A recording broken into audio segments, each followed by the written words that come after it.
welcome to Allergy Dragon Stories. My name is Martha, and today I'm asking a question, and that is, what would you do if you couldn't eat chocolate anymore? So, do you have an answer? Well, to be honest, it kind of sucks. Any allergy to anything sucks, but particularly for me and my daughter, actually, chocolate allergy sucks the most. I would honestly say it sucks the most. I miss chocolate, I'm not even gonna lie. When I first got told that I couldn't eat chocolate, I thought the doctor was wrong. It was when I first found out about my chocolate allergy, and I actually wrote about it and how it really messed me up in actually My Allergy Kitchen blog. So I'll have the links below for My Allergy Kitchen on the blog that I wrote if you're interested to check that out, because I speak about my chocolate allergy. But it was definitely the most traumatic one for me to deal with because I've been eating chocolate all my life. I thought they were idiots. I thought they didn't know what they were talking about. I'm like, really? Are you serious?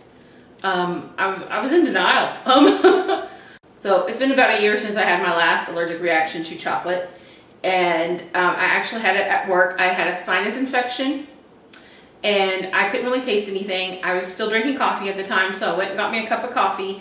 I didn't pay attention. I just thought it was a blue bottle. I thought I had vanilla creamer. Did not pay attention. You know, us with allergies, we cannot not pay attention, but we have lives too, and I didn't feel real great. And I was on an antibiotic, so I put the creamer in there. Not that I could probably have even tasted it, because I didn't. I got into my office. My boss is standing talking to me. He's getting ready to leave the office, and he's talking to me. And then the next thing I know, he's just looking at me, kind of intently, has a weird look on his face, and he's like, "Have you had that antibiotic before?" And I'm like, "Yeah, I have. Why? What's wrong?" He goes, "You're like breaking out. Like you're breaking out like all over your, like right now." I couldn't even tell I was breaking out. And I was like, "Really?" And he's like, "Yeah." So I got up, went to the bathroom. And mind you, I had only had three sips of my coffee. So come back I took a Benadryl, and then I took another drink of my coffee. Wasn't thinking about it, and then all of a sudden I got to thinking about it. I had one of those moments where, you know, your nose got a little bit clear and you could taste a little bit, and I was like, wait a minute, that's not vanilla. I didn't really know what I was drinking, but it wasn't vanilla. So I was like, uh-oh. So I go out front, and it was a peppermint mocha creamer, and I was like, whoopsie. Read the ingredients. Actually, one of my employees was reading the ingredients, and she's like, it's got cocoa in it, and I was like, oh, whoopsie. Shouldn't have drunk that. So, you know, it was, you know, technically 4 drinks of that, and, you know, a minimal amount, and that's how sensitive I am to it. Luckily I did not have any trouble breathing or vomit or anything and start to go into anaphylaxis, but I did break out. I took Benadryl, and I was able, you know, obviously stop drinking that and just went on about drinking something else. But it can happen. You can get bamboozled by those ingredients. I call it bamboozling, but the ingredients may not be really well wrote on there, or you're in a mindset and you have 700 things going on, and the last thing, which is horrible to say, the last thing you want to deal with is looking at that label.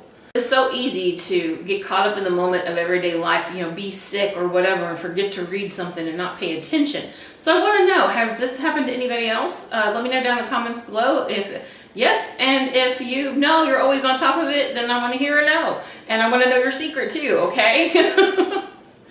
Yeah, because seriously, we're human and we make mistakes ourselves, let alone the companies, but we have to be ever vigilant. And when you're a mom, when you are, you know, sick, when you're still going to work, you know, I was obviously not contagious at that time, but I still didn't feel really great, but I'm still going to work. And, you know, that one minor mistake could have been even worse if I had drunk that whole cup of coffee. So luckily that didn't happen. And it's Valentine's, you know, month. It's February, and what do you think of? Chocolate. What do you think of during Christmas a lot? Chocolate. But especially February, Valentine's Day, you're thinking chocolate all month long. So that's why I decided to talk about the chocolate allergen and talk about how it affects my life and my daughter's life. You know, your friends forget about it, especially if you have a long list of food allergies. And sometimes I'll get gifted something and they'll be like, look, I got gluten-free and it's chocolate. And I hate to tell them I can't eat chocolate, you know, because then I feel like they don't want They won't get me anything else, or I'm trying to be a drama queen, or we've all had that. I don't know. I think sometimes they think it's for attention and that kind of thing, and it's not. I can't eat it. So a lot of times, to be honest, depending on how close of a friend they are, you know, if it's a work colleague that is not extremely close to me, that I don't work with intently every single day, and it's somebody and they got me something, oh, I got the gluten-free. Hey, they remembered one thing, so I just say thank you. Have you ever had a gift given to you and you feel bad to say that you are allergic to it? Tell me yes or no in the comments below. So gift yes, gift no. Easy, and let me know if you've ever had to lie about, oh, it was awesome or great, you know, because you just don't want to have that conversation again. It's one of the reasons I asked, what would you do if you couldn't eat chocolate anymore, is because a lot of times when people find out that I have chocolate as an allergy, they're always like, oh, well, if I couldn't eat that, you know, I would die. And you know, being the person that I am and having the sense of humor I have, I'm always like, well, that's an option. Like, I could eat it and I could probably die from it, you know, reaction from it.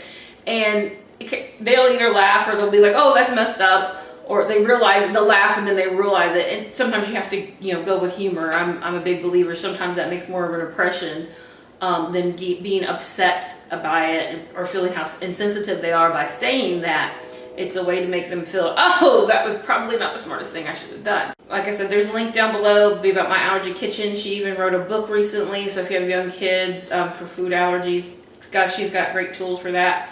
And check it out. And well, I guess I'm gonna ramble. I've rambled enough about how annoying it is to, you know, not eat chocolate, how much it sucks. But you know, there are alternatives. There's white chocolate. There's plenty of food. I'm still a big girl. There's plenty of options out there. But you know, I will.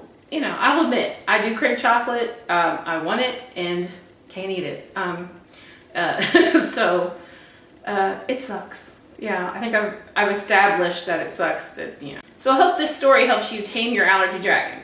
So if you like this video and like to see more, go ahead and hit like for me, subscribe and ring the bell. That way you'll get more content from me.